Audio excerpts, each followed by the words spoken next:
Olá, estamos iniciando mais um podcast do Grupo de Economia da Energia. Eu sou Renato Queiroz e estamos hoje com o professor Ronaldo Bicalho para conversarmos sobre o relatório que saiu agora em 2019 da Agência Internacional de Energia, o conhecido World Energy Outlook, que é um panorama energético mundial referencial para planejadores dos governos, né? Estamos também com o Guilherme Aguiar, que sempre nos dá um apoio técnico. Olá, Ronaldo, tudo bem com você? Tudo bem, Renato. Bem, para quem não conhece tanto, esse documento é referencial para políticas energéticas dos países, né? A Agência Nacional de Energia é uma organização autônoma que tem cerca de 30 países membros, foi fundada na crise petrolífera de 73 e 74, e hoje ela é uma referência, vamos dizer, que está no coração do diálogo global acerca da energia. Bem, Ronaldo, a gente queria conversar aqui sobre esse relatório da Agência Internacional e que, como sempre, tem mais de um cenário, 1, 2, 3 cenários, faz uma análise do futuro da energia, etc. Nós temos também hoje, eu tenho li, está saindo um relatório sobre mudanças climáticas, e mostrando que, assim como a agência mostrou, que não há sinais de declínio da concentração de gases de efeito estufa, quer dizer, o que preocupa. Nós vamos ter uma nova conferência do clima em Madrid, aí, que é a COP25. Tudo isso está dentro de um contexto único de, vamos dizer, preocupações, né, de dilemas. O relatório ele foca que a eletricidade vai ter um papel preponderante na segurança energética do mundo atual, do mundo futuro, né? Quer dizer, a redução dos custos de energias renováveis, os avanços das tecnologias digitais vão proporcionar grandes oportunidades para transições energéticas. Mas agora, isso gera grandes dilemas no termo de segurança energética. Então, vou começar a perguntar a você o seguinte: que dilemas são esses, Ronaldo? Qual é a grande preocupação hoje das matrizes energéticas dos países desenvolvidos e em desenvolvimento? Bem, Renato, a primeira conclusão do relatório da Agência Internacional de Energia é que não há uma solução única e simples para transformar, né, os sistemas globais de energia, né? Existem muitas tecnologias, existem muitos combustíveis e definir o papel de cada um deles na transição energética não é uma coisa muito simples, né? Então, para que isso aconteça, para que essa definição aconteça, é necessária uma liderança muito forte dos formuladores de políticas, pois, na visão da agência, os governos têm a responsabilidade mais clara, né, de agir em situações como essa e tem também um maior escopo, né, para mudar o futuro, né? Como você afirmou, isso está no relatório, quer dizer, o setor de energia hoje, né, ele é marcado por uma série de dilemas, por uma série de paradoxos, né, de disparidades que estão acontecendo nesse exato momento, né? Inclusive, a partir dessa questão que você colocou do aquecimento global, né? Claro que existe um paradoxo entre, por um lado, as últimas provas científicas, né, que demonstram claramente a necessidade de cortes ainda mais rápidos, né, nas emissões de gases de efeito estufa, né? E, por outro lado, o que você observa? Os dados comprovam que as emissões decorrentes da produção de energia atingiram o máximo histórico em 2018. Então, por um lado, a necessidade de apressar o processo e, quando você olha pelo outro lado, você tem simplesmente as emissões batendo recordes históricos, como foi no caso de 2018, né? Há uma distância muito grande entre, por um lado, as expectativas de transições energéticas rápidas, né, e baseadas em fontes renováveis, né? E, por outro lado, a realidade das matrizes energéticas atuais fortemente dependentes de combustíveis fósseis, né? Uma terceira questão, que é a questão de um compromisso das políticas energéticas no mundo com a garantia de energia para todos, né? E quando você vai ver isso, você ainda tem cerca de 1 bilhão de pessoas que ainda não não tem acesso à energia elétrica, né? E quando você pensa em termos de energias modernas para cocção, né? Para cozinhar, é quase 2 bilhões, ou mais de 2 bilhões de pessoas no mundo que cozinham com resíduos vegetais, animais, quer dizer, não tem acesso às energias modernas para esse uso, né? Então, e para terminar também, uma outra questão que o relatório da agência coloca é a distância existente, né? Por um lado, a calmaria dos mercados em relação ao fornecimento estável de petróleo, né? E, por outro lado, uma apreensão cada vez maior em função das tensões e das incertezas geopolíticas, né? Então, dentro desse quadro, que é um quadro extremamente difícil quando você imagina a questão da transição energética, acaba os estados tendo um papel cada vez maior, né? Porque diante dessa incerteza, diante desses riscos, somente o Estado teria condições de fazer face, né, a esses riscos e fazer face a esses desafios, né? Realmente, esse ponto da importância das decisões e as ações vindas do Estado, eu queria deixar para focar isso com você, porque eu acho que é um ponto importante que você destacou, né? Mas ainda sobre o relatório, eles fazem 3 cenários, e 2 cenários eles reforçam algo interessante. Primeiro que as energias eólica e solar vão fornecer mais da metade da geração adicional de eletricidade até 2040, né? Muito bem. Agora, para isso, os planejadores, quer dizer, os países vão ter que agir rapidamente para acompanhar esse ritmo de mudanças tecnológicas crescente, né, de flexibilidade operacional em sistemas de energias, armazenamento, vem veículos elétricos, como é que vai trabalhar com as redes e tal. Bom, isso que você falou, a questão do petróleo tem uma aparente calmaria, embora tivemos aí um susto, né? Porque a Arábia Saudita, nós já conversamos isso no podcast anteriormente, que a Arábia Saudita tomou um susto em função daquele ataque nas refinarias, etc. Quer dizer, geopoliticamente não é tão tranquilo, a gente pode mudar de uma hora para outra esse cenário de calmaria do petróleo. Bem, você falou da população, vai ter talvez a África, sobretudo, que não tem acesso à energia, e vai ter 500 milhão de novos habitantes até 2040. Quer dizer, eu estou levantando pontos que nos trazem incertezas que o próprio relatório levanta contra o futuro das tendências energéticas globais. Bom, e aí eu vou focar no Brasil. Aí volta aquilo que eu falei no início, tirando da sua fala. O Estado ou os Estados vão ter fortes influências, fortes decisões, fortes ações para jogar nesses dilemas em termos de segurança energética. E como é que você vê o Brasil nisso? Quer dizer, nós temos desenvolvido renováveis, nós temos uma base hidroelétrica, mas nós temos incertezas quanto a tudo isso.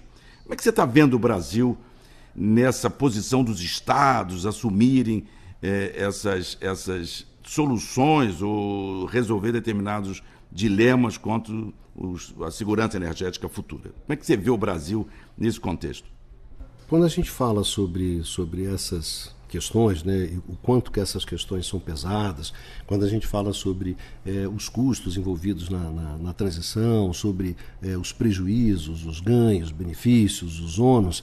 Por exemplo, se você imagina, no caso do mundo hoje, né, se você vê o parque de térmicas a carvão que você tem hoje no mundo, 60% desse parque ele tem menos de 20 anos de existência, né?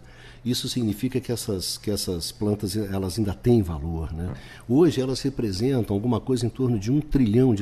Então você precisaria de $1 trilhão ainda para rentabilizar essas plantas.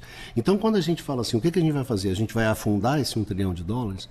Se você realmente acelera o processo de transição e você tem que tirar essas centrais térmicas a carvão mais rápido, né? O que você está falando? O quê? Que você vai enfiar esse prejuízo de $1 trilhão em quem? Quem é que vai bancar isso? Mesmo quando se discute, por exemplo, as questões do gás, a questão, vamos construir uma infraestrutura de gás, qual é a questão também que está no relatório? Tudo bem, a gente vai construir uma infraestrutura de gás, essa infraestrutura de gás ela é importante porque ajuda na transição, porque é capaz de dotar o setor de flexibilidade. O que você tem hoje para dotar o setor de flexibilidade no setor elétrico continua sendo as plantas térmicas e as redes. Quer dizer, o que tem de estocagem você ainda está começando a entrar nessa área. Então, o que se faz com isso? Depois, o que a gente faz com essa infraestrutura depois? Ela vai transportar hidrogênio? Ela vai transportar biogás ou não? Ou vamos afundar, por exemplo, como é o caso do carvão? Então, isso é a natureza, só para sentir assim, a gravidade, o volume de coisas que nós estamos falando. Quando você vai para o Brasil, essa preocupação ela não existe. Ela não existe. Por quê? Porque você não tem hoje uma política energética no Brasil que esteja no centro a questão da transição. O que está no centro da política energética brasileira hoje é a retirada do Estado. É a privatização ou da Petrobras aos poucos, a privatização da Eletrobras, a introdução do mercado, como está na proposta dos governos, nas propostas que estão no Congresso, entendeu? Ou seja, a proposta que você tem hoje de política energética no Brasil hoje é aquela velha proposta dos anos 90, que é a proposta da liberalização, privatização, liberalização do mercado e até o gás, né? Que é a revolução do gás que propõe o Paulo Guedes, etc, etc. Ou seja, nós adotamos essa questão e eu acho que essa questão ela está fora de lugar. A nossa política ela está fora de lugar, ela está fora do tempo, ela não é contemporânea. A nossa modernidade é uma modernidade fora de lugar, fora do seu tempo, né? Então eu acho que essa que é o sentimento que eu tenho, né? Quando olho um relatório como o relatório da Agência Internacional de Energia e quando olho a política energética brasileira, evidentemente as duas coisas não batem, as duas coisas não convergem. A gente está numa outra diapasão, a gente está em outro tempo, a gente está em outro ritmo do jogo, né? Pois é, eu concordo com você, Ronaldo. Nós, aqui dentro da universidade, que estudamos essas questões, ficamos preocupados porque eu não vejo assim uma discussão sobre energia amplamente como você vê em outros países, ou pelo menos nessas discussões desses relatórios como o da agência. Quer dizer, você não vê o Congresso, você não vê os representantes do Congresso fazendo reuniões, fazendo seminários, participando para discutir essas questões maiores. Quer dizer, o que está na pauta é como eu vou privatizar, como vai entrar, vou pagar o déficit, como é que eu vou resolver uma questão, vamos dizer, de mercado. E quando a preocupação que temos de como desenvolver um backup, por exemplo, de renováveis, como é que eu vou desenvolver a questão da eficiência energética, nada disso eu vejo em discussão, né? Quer dizer, hoje, por exemplo, como você vê discussões sobre, mundialmente, você tem um foco muito grande no mundo asiático, que tem ainda o carvão, quer dizer, o carvão, o gás natural e energia renovável estão concorrendo para fornecer energia e calor às economias em expansão asiáticas. Aí você lê relatórios, você vê seminários, eles ali discutindo isso, né? Aqui não, é algo assim meio focado, mesmo a questão da nuclear, que hoje você vê que tem declarações que queremos mais, o governo propõe mais X plantas nucleares, fica assim um negócio meio descolado, sim, mas esse planejamento coordenado, você não vê muito isso. Eu tenho muita preocupação também sobre uma questão velha que passa, fica assim uma questão que a privatização vai resolver o problema futuro do Brasil na questão energética, desse dilema segurança energética e mudanças climáticas e tal. O que você acha, Ronaldo? O relatório da Agência Internacional de Energia, ele afirma textualmente o seguinte: o mundo espera por sinais claros e uma direção consistente por parte dos governos com relação ao caminho a seguir. E a verdade é que, quando a gente imagina, no caso do Brasil, O Estado brasileiro hoje, ele não tem condições de emitir sinais claros e definir uma direção consistente com relação ao caminho a seguir na transição energética. Nós temos um Estado que hoje é bastante fragilizado, na verdade um Estado que está sendo desmontado. Então esperar que esse Estado ele vá para o centro do campo para armar o jogo é alguma coisa muito difícil, né? Na verdade, se você quiser pensar seriamente em termos da transição energética, passa por uma mudança do papel do Estado nesse jogo. E não, na verdade, a mudança do papel que está sendo proposta, né? Que, na verdade, é simplesmente a retirada do Estado. Então, retirar o Estado de um processo como esse, cheio de risco, de incertezas, da necessidade de você arbitrar, né, entre vencedores, perdedores, ganhos enormes, custos, prejuízos, é uma coisa completamente fora de tempo e lugar. Então, nesse sentido, eu acho que a gente está bastante mal. Não vejo com o menor otimismo a transição brasileira nos moldes que ela está sendo proposta hoje. Que